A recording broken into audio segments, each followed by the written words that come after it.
Thank you for all attending.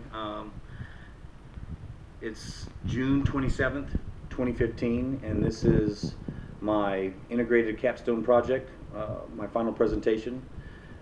This is the culmination of 19 months of hard work, and this is the end in my pursuit of my baccalaureate degree. First, my audience that's attending tonight, I want to say thank you. It's my father, John, my mother, Dee Dee, and then my brother on the camera is Ryan, and I'm Jason Ward. Tonight we're going to be discussing a very interesting topic, and one that I'm a little passionate about. Before we get started, I wanted to give special thanks to my professor, Professor Galante, who insisted on me in not postponing my class and encouraged me to continue on and moving through it. So thank you. I also want to say thank you to Kaiser University for providing a law enforcement scholarship, allowing many law enforcement officers to attend. So thank you. I'm a police officer, and I have about 17 years of experience. And during that time, I've been had a lot of opportunity, and I've been assigned to some special units. SRT, our version of SWAT, Special Response Team, Field Training Coordinator. I was also assigned to the Traffic Homicide Investigating Unit. I was assigned to patrol as a patrol officer, FTO, and I'm also a current supervisor. One of the most important things, though, is that I'm a department instructor certified by the Florida Department of Law Enforcement in both firearms, taser, and I teach use of force at my department. I've also, in my stint in CID as a detective, had the opportunity to work hand in hand with the media and presented to the media many events associated with law enforcement. And so I know that the relationship between law enforcement and the media is critical.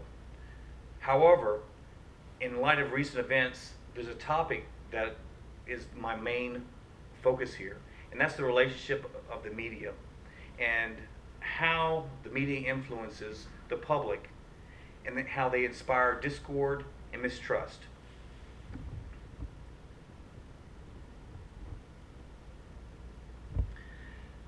My thesis statement is this: the media within the United States perpetuates mistrust of police by general public through the use of sensationalized reporting and social construction, which promotes the misconception that the majority of use of force encounters by law enforcement is unlawful and unjustified. And I'm here to tell you that's not the case. And the facts that I show and the statistics that I show from the FBI, the Bureau of Justice, are going to show that this is not the case. There are 10 points that I want answered in this presentation, and they are: what is the police and media relationship problem? What is the role of the media, and does profit affect it? What type of news formats are perpetuating the myth that excessive force by the police is the norm? What is social construction? What is reasonable objectiveness and totality of the circumstances as it relates to the law and use of force? What were the current use of force cases where there were misconceptions presented by the media to the public? What is the reality? What does the statistics show on use of force by police? What are some of the consequences of social construction and sensationalism by the media? What can be done to establish a better relationship between the media and the police?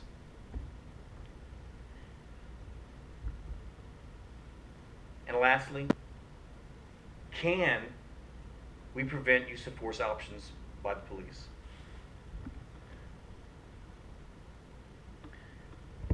All one has to do is turn on their television set, and you're going to see a police-related event. Oftentimes with use of force. Here lately, it's been all too common. There are 4 particular cases where it shows how the media alters perception. These cases are the Trayvon Martin and Zimmerman case, Officer Wilson and Brown in Ferguson, Missouri, Eric Garner and his tragic death in New York, the Freddie Gray death in Baltimore.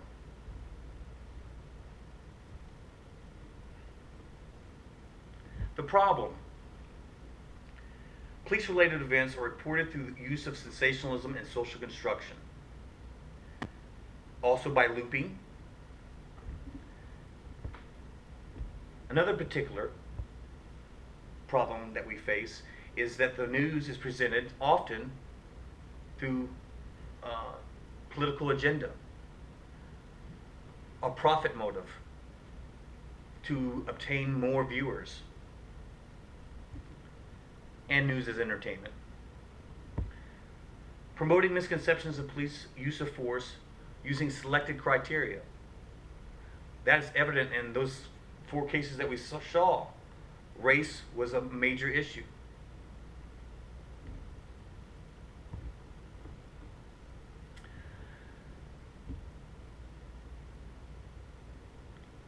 Research conducted by Lawrence indicated what social construction is.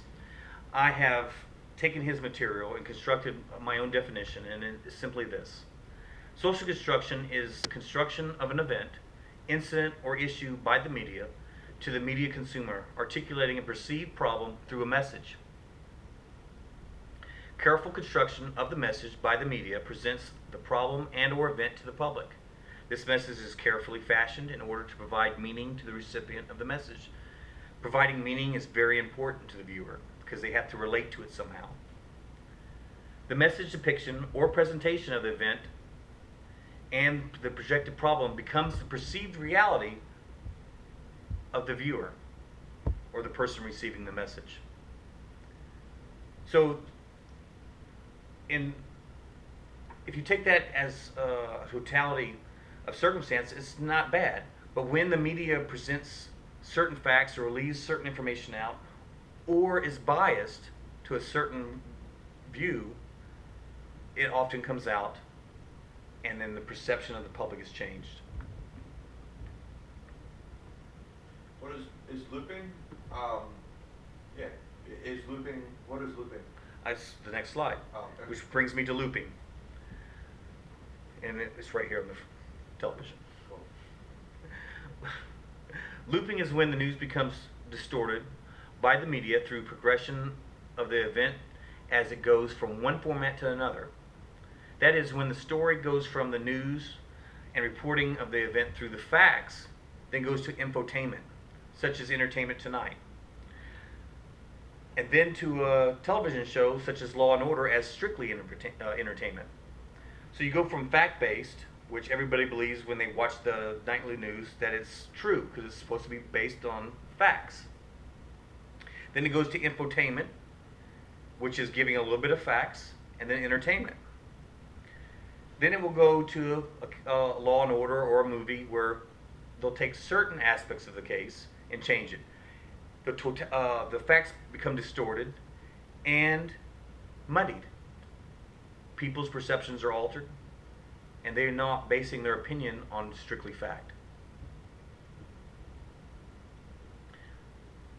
Case in point, Trayvon Martin.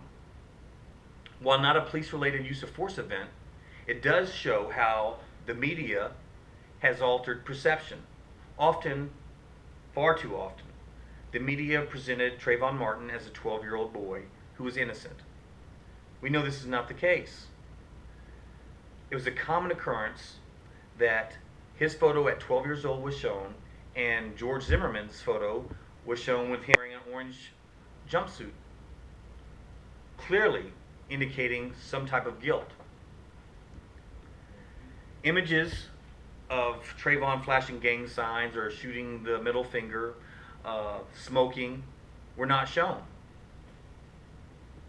Clearly, there was some bias in the reporting. In fact, your next slide indicates right here, 2 photos are shown, one of George Zimmerman in his jail suit and Trayvon Martin at 12 years old. And the caption reads, Trayvon Martin's murder. Murder. Clear indication of some type of guilt. Was the motive self-defense or racism? Again, altering perception. In the next slide, there are 4 photos. Clearly, when looking at the 4 photos, there's a difference in perception. What is the reality? Well, we know the reality. George Zimmerman was found not guilty on the law. The Garner death in New York is a particularly interesting case. And I'm going to go through some facts, and we're just going to check them off. And some of these facts could have prevented, if they weren't done, his possible death. Garner was a suspect in a crime. All right, he was alleged that he was selling untaxed cigarettes, and he was being stopped by the police. Video, if you've watched the video on the news or other social media, video clearly shows Garner physically resisting arrest. Officer attempts to handcuff Garner. He counters their efforts, both verbally and physically. Garner weighed over 400 pounds, very large man, acting aggressively towards law enforcement in their lawful right to detain him for a suspected crime. No indictment was made on the officer. None. Because he followed the law. While the death was ruled a homicide and was related to the LVR, not a chokehold, but an LVR, lateral vascular restraint, the autopsy report, as indicated by some in the media, Garner's death was also a direct result of his health conditions, which he had many. Heart disease, chronic asthma, extreme obesity. Now imagine a large man of 400 pounds laying prone. That in itself is probably going to cause some breathing problems. He also said, "I can't breathe," several times. Well, a lot of medical opinions, when you're talking, you're inhaling and exhaling, indicating you can breathe. Right or wrong, those are the facts of the case. In the Brown case in Ferguson is particularly on point about social construction and how perception is perceived. There were a number of inconsistencies in the reporting by the media. Was it a police use of force event? Yes. So we'll check that. Brown, it was indicated that he was not doing anything and he was stopped unlawfully. Not true. Brown surrenders with his hands up. We know that's false. Brown was a law-abiding citizen. Well, in the video on the news, it shows him committing a crime. So we know that's false, plus the criminal history. Brown did not attack Officer Wilson as indicated by the media. Also, Brown was not shot in the back. So those allegations were all false. Officer Wilson did lose his career for doing his job where no indictment was handed down and investigation by the Department of Justice ruled he acted appropriately. The Freddie Gray case in Baltimore can be argued that because of the alleged injustices done in Ferguson, in Trayvon Martin's case, and in New York, the media instigated that there was no justice and the police were not going to be punished because they did something wrong, which we know they didn't. The media also indicated that the Baltimore Police Department may be racist, yet the majority of the officers at the Baltimore Police Department is a majority minority, indicating most of the sworn law enforcement officers are black or other minority group. So how can they be racist towards black people if they're black themselves? Obvious inference can be made due to the coverage in Ferguson, New York, where officers were not indicted. The media, in their construction of events, indicates that the justice was not served, instigating and perpetuating hostilities by some. Since the police have been pulled out by the state attorney and maybe the rush to judgment in the prosecution of 6 officers, and since they pulled out police during the riots and the police are no longer in that area, crime has increased dramatically. Violent crime has increased, and there is over 100 murders, I think it's 108 now, murders by this year alone compared to this last year at the same time.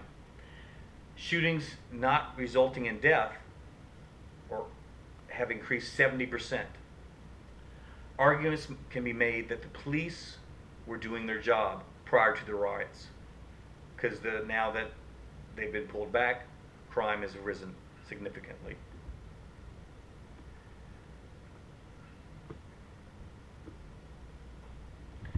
The police and media relationship is very significant because both have a job to do, and both serve society, and both are equally as important. Both. And it is crucial for the police and the media to work together. It's been described by Dr. Surratt that the police-media relationship is a forced marriage. Whether it's by convenience,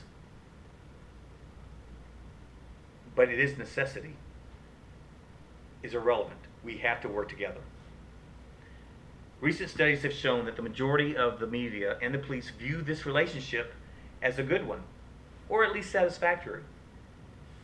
However, both indicate there are several things that each other can do to improve the relationship. And these improvements that can be made are, as it relates to the media, police suggested that they report the news or event honestly. Facts should be accurate.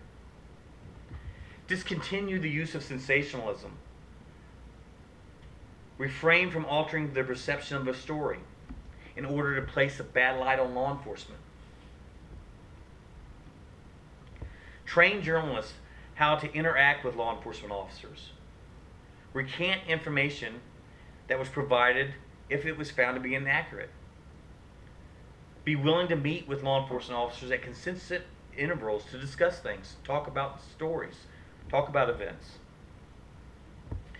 Present more positive stories about police so the public can understand the true nature of our job.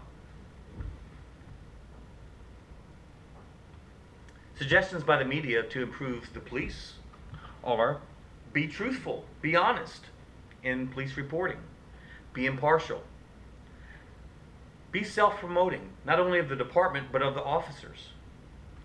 Train officers to interact with the reporters.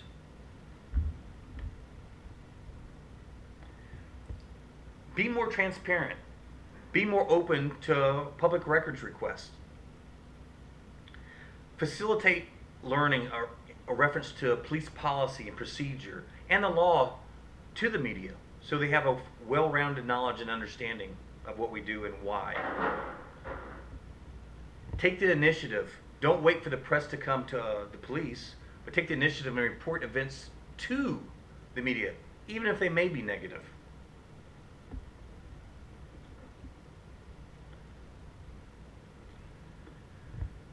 I want to bring up special attention to the first that both indicated, both law enforcement and the media indicated the other needed to do, and that was to be honest, to be trustworthy, report the facts, document correctly, and be honest. Well, I argue that they're asking each other to be honest, so that's telling me that they don't believe what the other's saying. So there's a fundamental lack of trust on both sides. And if there's a fundamental lack of trust, and they're saying they have a good relationship, I would say they don't really think that, because without trust, any relationship is doomed to failure.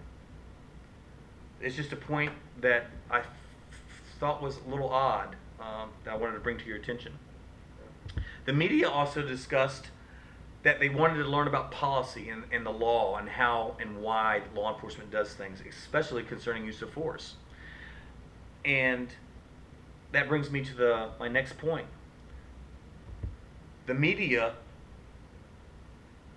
has lawyers and attorneys, and I think they probably understand what the law is and what and why and how law enforcement operates.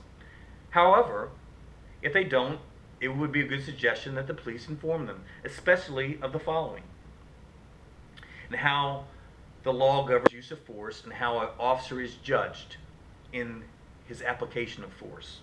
And that is the United States Supreme Court decision concerning Graham versus Connor.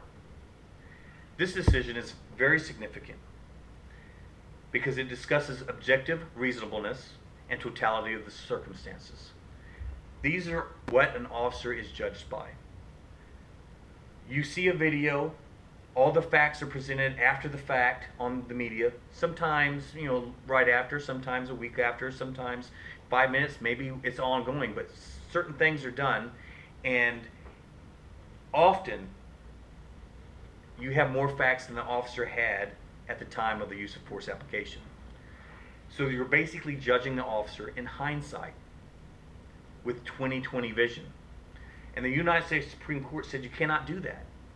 You must base the officer's decision to use force on what another officer or reasonable officer would do, given the knowledge that that officer had. What that officer had at that time, those particular set of facts, and those totality of the circumstances, not in hindsight, but what his perception was. That is how he's supposed to be judged, and that is very important. And often, it's not shown. And in fact, I don't think I've ever seen it on the media ever being described. This is why the officer wasn't indicted, because we have to put our feet in his shoes. That's not being done. Statistics. In 2008, there were 765,000 sworn law enforcement officers. During the same year, there were 40 million face-to-face encounters with law enforcement and citizens. That equates to roughly 17% of the United States population. A survey conducted by the Bureau of Justice Statistics indicated that 1.4% out of the 40 million who had face-to-face contacts believed that they had force used against them, whether verbally or actual physical force. 1.4% of the 40 million cases that had face-to-face contact. 1.4%. In Florida, between 2013 and 2014, that year, I want you to take a moment and think. I'm going to ask you a question. How many officers in the state of Florida during that 1 year period had excessive use of force? All right, you have a number. How many were brought before FDLE, Florida Department of Law Enforcement, and the Criminal Justice Standards and Training Commission, who's in charge of disciplinary action and governs police conduct? How many cases were brought before them? I'm going to tell you the number. 4. 1 year. Can I ask you what number you were thinking? 14. 45. 45. Yeah, I was up there with that, probably 50, 60. 50 or 60. All right. I presented this earlier as a practice, and I got 300 and 200. I got 100. So I think my perception of practicing with you maybe have altered it a little bit too. So anyway, you're still a little higher. But 4. 1 was only proven and was sustained by FDLE and the Criminal Justice Standards and Training Commission. 1. That whole year. Just 1. It's perception. And perception can be altered, especially by the media. 2013 statistics on officers. 76 officers died in the line of duty. 49,851 officers were attacked or assaulted in a face-to-face encounter. In approximately 20% of these encounters, a weapon was used, to include a gun, a firearm, knife, etc. Most attacks approximately 31% occurred during a disturbance call. That's a lot of violence against law enforcement. And we know through our training that action is faster than reaction. And that's why that case is very important, that you place yourself in the shoes of an officer. Our goal is to go home safe and serve society at the same time. So how do we prevent use of force? Well, I would suggest the media use their power in a good way and help us prevent use of force by police. And there's a simple thing they can do.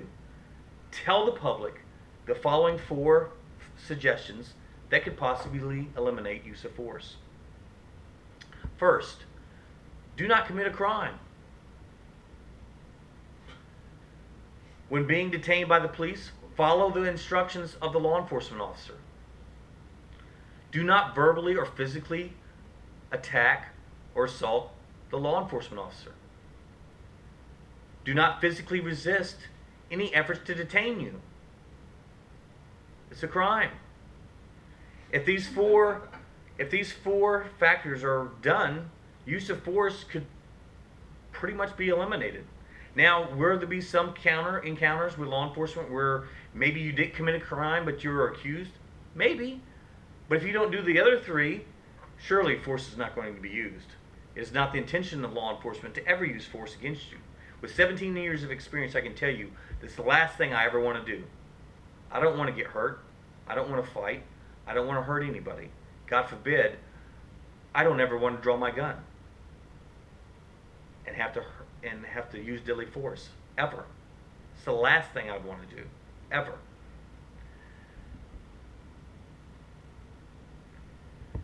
The media's construction that the majority of law enforcement officers use excessive force on individuals when it is not warranted or unlawful is simply inaccurate and disheartening. Statistics have shown that the vast majority of face-to-face contacts with the police do not result in use of force, and those that do are justified.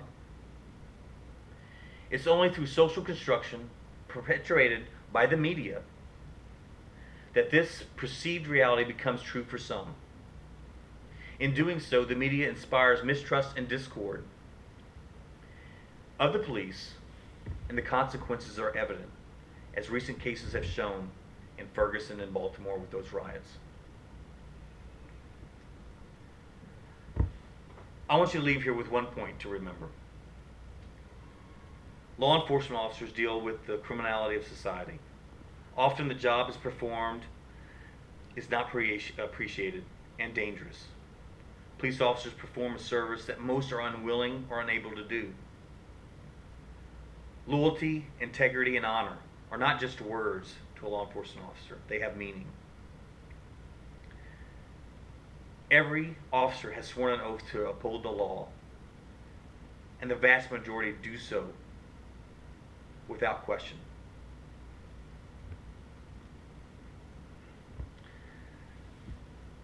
Knowing that when they go to work and they put that badge on, it may be the last time. So remember, when you see a police officer, walk up to them so they can see you and your hands and say thank you for your service. Thank you and good night. Thank you.